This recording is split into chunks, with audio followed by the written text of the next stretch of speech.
ఆ రాజ్యాంగ వ్యవస్థ ఉన్నప్పుడే మన భారతదేశం అభివృద్ధి చెందగలదు. రాజ్యాంగాన్ని నెత్తి మీద పెట్టి పూజించుకోవాల్సిందే. మీ వ్యక్తిగత అభిప్రాయాల్ని రాజ్యాంగం మీద దేశం మీద రుద్దడానికి ఎటువంటి ప్రయత్నం చేయకూడదు. రైట్. సరే, ఇక ఆర్బీఐ బంగారాన్ని విపరీతంగా కొనుగోలు చేస్తున్నట్లుగా వార్తలు వస్తున్నాయి. ఓ పక్క బంగారం రేటు ఆకాశాన్ని అంటుతుంటే ఏ లక్ష్యంతో ఆర్బీఐ దీన్ని కొనుగోలు చేస్తున్నారు? ఇందులో ఉన్న ఇన్సైడ్ ఏంటి?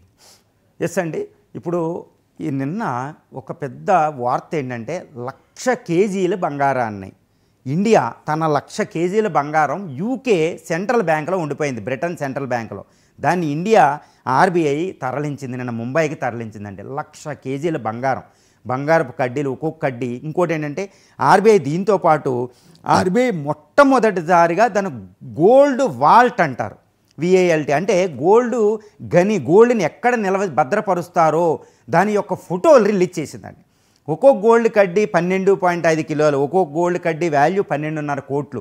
ఇలాంటి దాన్ని రిలీజ్ చేసింది భారతీయులకి. భారతదేశం దగ్గర ఇప్పుడు 879 టన్నుల బంగారం ఉంది.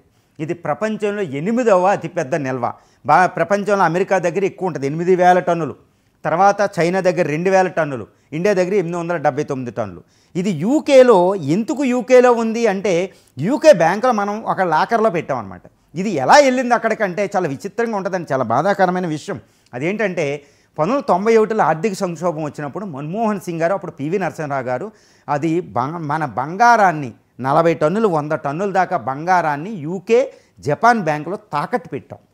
అది భారతీయులకి చాలా సీక్రెట్గా తాకట్టు, 2 పెద్ద ఫ్లైట్లో అది చాలా జాగ్రత్తగా రాత్రి చాలా జాగ్రత్తగా మన్మోహన్ సింగ్ గారు కూడా ఉండి, అప్పుడు ఆర్బీఐ గవర్నర్ కూడా ఉండి దాన్ని అక్కడ తాకట్టు పెట్టడం జరిగింది. దీన్ని ఒక రకంగా ఎలా విశ్లేషించవచ్చు అంటే, ఒక పిల్లలు ఆకలితో అలమటిస్తున్నప్పుడు ఒక తల్లి తన మెడలో ఉన్న తాళిని తీస్తుందండి, ఏదో పసుపుతాడు వేసుకుని.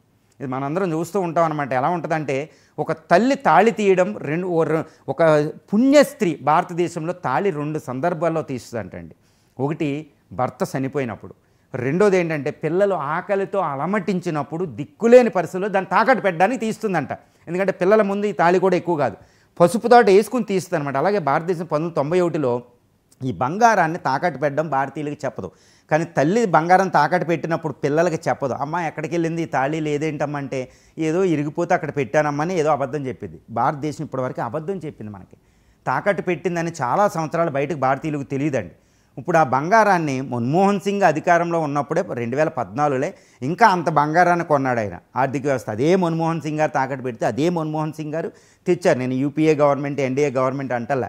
భారతదేశం అప్పటి నుంచి అద్భుతంగా గ్రోత్ అవుతుంది. ఎకనామిక్ రిఫార్మ్స్ తీసుకొచ్చిన మన్మోహన్ సింగ్, పివి నరసింహరావు. అర్థమైందండి.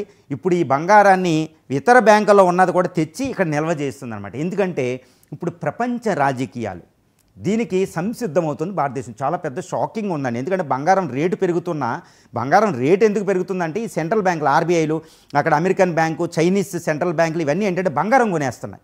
అందువల్ల ప్రజలకు బంగారం కొరత వచ్చి రేటు పెరుగుతుంది. అందువల్ల రేటు ఇంకా పెరుగుతుంది, బంగారం రేటు పెరగకుండా ఉండదు. ఈ సంవత్సరాంతానికి 1,50,000 పెరిగినా ఆశ్చర్యం లేదు. ఎందుకంటే చైనా విపరీతంగా బంగారం కొంటుంది, ఇండియా కూడా బంగారం కొంటుంది. ఎందుకంటే ఈ బంగారం అనేది డీడాలరైజేషన్కి, అమెరికా ఆధిపత్యంలో ఉండే డాలర్ని పతనం చేయడానికి ఈ బ్రిక్స్ కంట్రీస్, ముఖ్యంగా బ్రెజిల్, చైనా, ఇండియా, రష్యాలు బంగారం మీద దృష్టి పెట్టాయి. ఎక్కువ బంగారం ఉంటే దాన్ని కరెన్సీ బదులు వాడి ఈ డాలర్ని పడేస్తారన్నమాట. ప్రపంచంలో ఆర్థిక వ్యవస్థ అల్లకొల్లోలం అవుతుంది. ఇప్పుడు డాలర్లో కరెన్సీ నోట్లు నమ్ముకుంటే విలువ ఉండదు, రూపాయి కూడా పతనం అవుద్ది. కానీ బంగారం అనేది ఆర్థిక భద్రత, ఒక కుటుంబానికి ఎలాగో ఈ బంగారం అనేది దేశ ఆర్థిక భద్రతకు కూడా ఒక చిహ్నం అనమాట. ఇప్పుడు బంగారం మీద ఎక్కువ దృష్టి పెట్టింది. ఇప్పుడు చైనా 2,200 టన్నులు ఉంది, మనకి 879 టన్నులు 8వ స్థానంలో ఉన్న. అమెరికా దగ్గర 8,500 టన్నులు ఉంది, మనం కూడా 2,000 టన్నులకి పోగేస్తారు. అంటే వచ్చే 5-6 సంవత్సరాల బంగారం మీద విపరీతంగా దృష్టి పెట్టబోతుంది ఇండియా. అందువల్ల ప్రపంచంలో మన బంగారాలన్నీ తరలిస్తుంది. ఇంకా సెంట్రల్ బ్యాంకుల నుంచి మనం కొంటున్నాం. ఐఎంఎఫ్ అప్పుడప్పుడు బంగారం అమ్ముతూ ఉంటుందండి, ఇంటర్నేషనల్ మానిటరీ ఫండ్, ప్రపంచ బ్యాంకులు. అప్పుడు చీప్గా వచ్చినప్పుడు మనం బంగారం కొంటున్నాం. 2014లో 13లో మన్మోహన్ సింగ్ అలాగే కొన్నారు కొన్ని 100 టన్నులు 200 టన్నుల బంగారాన్ని. అది వరల్డ్ బ్యాంక్ దగ్గర వేరే దేశాలు తాకట్టు పెడితే అక్కడ నుంచి మనం తెచ్చుకుంటాం. అంటే ఒక కుటుంబాలు ఎలాగ బంగారాన్ని పోగేస్తే దేశం కూడా బంగారం పోగేస్తుందండి. అంటే వచ్చే బ్రిక్స్ కరెన్సీకి బంగారం ఎక్కువ నిల్వ కావాలి, అప్పుడే అమెరికా ఎలాంటి ఆర్థిక సంక్షోభాలను తట్టుకుంటుంది. అందుకని బంగారం ఆర్బీఐ దాని మీద దృష్టి పెడుతుందని మనం చెప్పొచ్చండి. ఓకే సార్, పశ్చిమ బెంగాల్లో రేపు రాజకీయాలు ఎక్కువ పశ్చిమ బెంగాల్ మీదే ఎందుకు